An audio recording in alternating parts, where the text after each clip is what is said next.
is it going? I'm stoked you're here. We are in the meat and potatoes of the course. We are in Pro Tools. I'm in my little bubble. Let's go. We're going to EQ every single track of this awesome acoustic pop song. So let's get started. Quickly, I want to talk about the session and how I've organized it. I have put everything grouped as instrument and by color. So at the top, all of our large tracks here are all of our drum tracks in our cute baby blue color.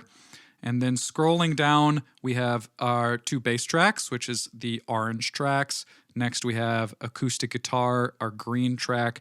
And then below, there are 6 magenta keys tracks, organ, electric piano. Below that, we have all of our electric guitar in the pink. I'm excited for that. And then all the way at the bottom, finally, we have our 4 vocal tracks, lead vocal, left and right harmonies, and then like a choir oohs and ahs track. So that's what we're looking at. We're not going to get to any of that for a while. We are starting at the foundation here. We are starting at the kick. Let's get started and let's just hear a part of the song that we will be hearing a lot over the course. These are the bars going into the finale chorus of the song. So let's hear that. And inside now.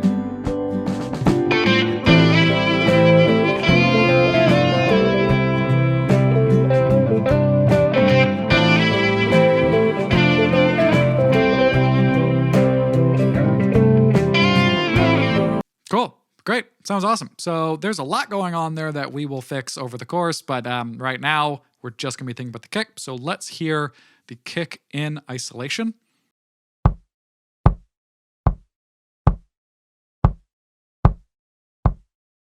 Cool. So there's a lot going on, and you can tell just by all of these inactive bands that I have made a bunch of significant adjustments. I think I did 1, 2, 3, 4, 5, 6 big moves here. A lot of them are pretty dramatic. So the first one that we're going to talk about is this giant mid-range, super wide cut. Let's actually just see if we can hear that in isolation.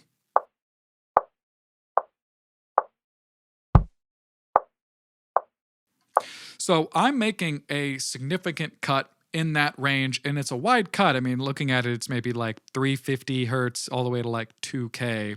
I'm cutting that range because we just don't need it. It's way overly present. It's what's creating that like hollow basketball-esque sound.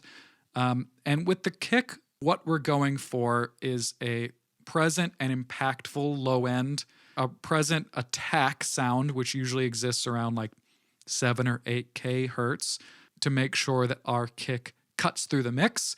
And then we want to just tame any overly present mid-range frequencies, because not only do those mid-range frequencies obviously not sound very good in isolation, but they're also down the line, if they go unaddressed, they will mask other instruments. I mean, that frequency range is where acoustic guitar needs to be. It's where vocals need to be. It's where keys and piano needs to be. So we want to make sure that the kick is not taking up that space. So that's why I have made, we've started out before anything else, I have just axed, I've decapitated that range, and it immediately sounds better. So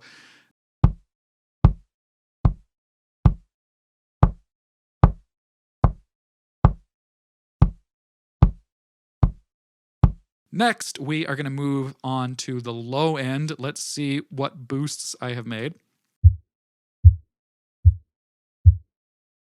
Cool, great. You're definitely not going to be able to hear that unless you're listening in monitors or you have the headphones on, but that is going to be our kick's fundamental. And I discovered, and I'm boosting it, it's pretty wide, but our fundamental is around 80 hertz. And that is a usually good starting place for when you're searching for your kick drum's fundamental. It's usually going to be between 75 and 85, but there's a margin of error. The question you're asking yourself as you're searching is kind of just like, where is the core frequency of this drum I'm looking for? I discovered that this one is around 80, and I'm giving it a pretty wide boost because I want to make sure that our kick drum in the mix is going to feel powerful and full and impactful. And then the next adjustment I made is the one right to the left of it. If we're in isolation, I mean, you're definitely not going to be able to hear that unless you're using monitors or headphones or something. But again, I mean, that I boosted a little bit more subtly just because, again, I want to make sure that our kick drum down the line is going to take up that space, is going to be impactful and full in the low end. And finally, while I am here, I also applied a high pass. My high pass is happening at around 20 hertz. Now, you may be asking as you're watching this, hey, Joseph, why did you apply a high pass to your kick drum? Isn't the whole point of your kick drum to be one of the two things in your mix, kick and bass, to be taking up that space? Well, that's a good point. I concede. Never mind. The thing to understand about low end and sub frequencies, what a lot of people don't always appreciate, is that 20 hertz is extremely low. Sub frequencies. And almost all systems, listening systems, can't even produce frequencies that low. I mean, we're talking like professional concert venues can, nightclubs can, and it's important that those systems do, because a lot of times those systems are playing music like dance music or techno or drum and bass or hip hop or whatever it might be. And those genres, part of that genre's identity is that they do have content in the sub frequencies. They want to make sure that there is 20 hertz and below information. For us, that's just not the situation we're in. We're working with a live shell, live to mic kick drum. We just do not need anything below 20. I mean, we probably don't need anything below 35, 40. I'm not going to be that dramatic right now, but we just definitely don't need anything below 20 because, again, this is a singer-songwriter indie pop song. We don't need to go that low. And I am chopping it off right now to clean up the track, meaning later down the line in our processing chain, we're starting with an EQ. Later, we might add compression, saturation, whatever. We don't want our kick signal to be hitting those processors and the processor's thinking that the signal is louder than it is because it's saying like, why is there so much low end frequency happening?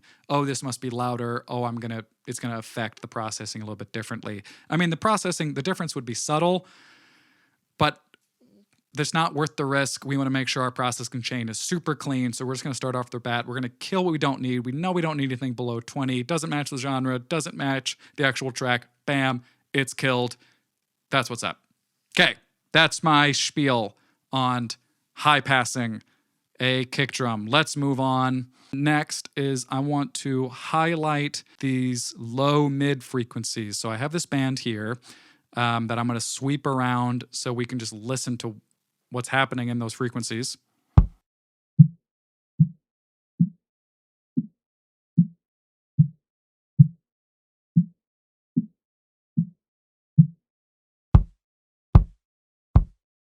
Okay, so in isolation, obviously, none of those frequencies sound very flattering. They all sound pretty bad, and you might be thinking like, okay, well, shoot, those all sound terrible. Let's just cut those. But it's essential for the overall kind of anatomy and shape of our kick drum. Unlike with the high mids, the low mids on the kick is an important frequency range. It's not so essential to its sound that we want to boost it, usually. But in our circumstance, we also don't want to cut it because depending on what system our song is going to be played in, sometimes these systems, like off of a phone, they can't support frequencies that are 70 hertz or 80 hertz, which is where our fundamental is. So we want to make sure that there is still some low mid energy happening. And the way that we're going to make sure we do that is that we're not going to axe our low mids. By low mids, I mean 100 to 250. So it's not holy, it's not sacred. That range can be notched out. Obviously, use your ears, trust your judgment, knocks it out if it's not looking good. For our song right now, I've chosen to not mess with it because in isolation it sounds bad, but in context as a whole, it's essential just for the kick to succeed. So that's my quick little spiel about that. Let's keep going. The second to last adjustment is also essential. It is our high range attack, that clack clack sound.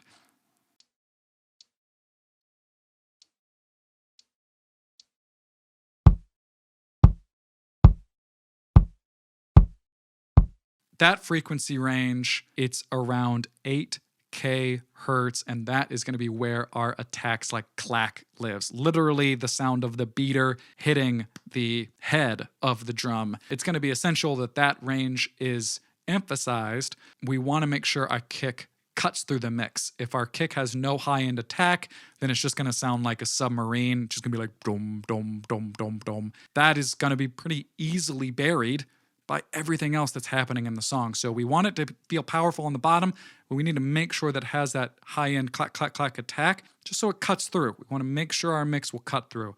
So that's why I boosted that range. Finally here, I gave some extra hate to 1K. 1K is frequently a problem child frequency.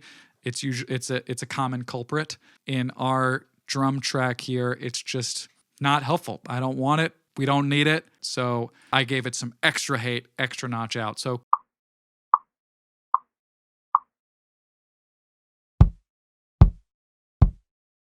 cool. Those are all of our big adjustments for our kick.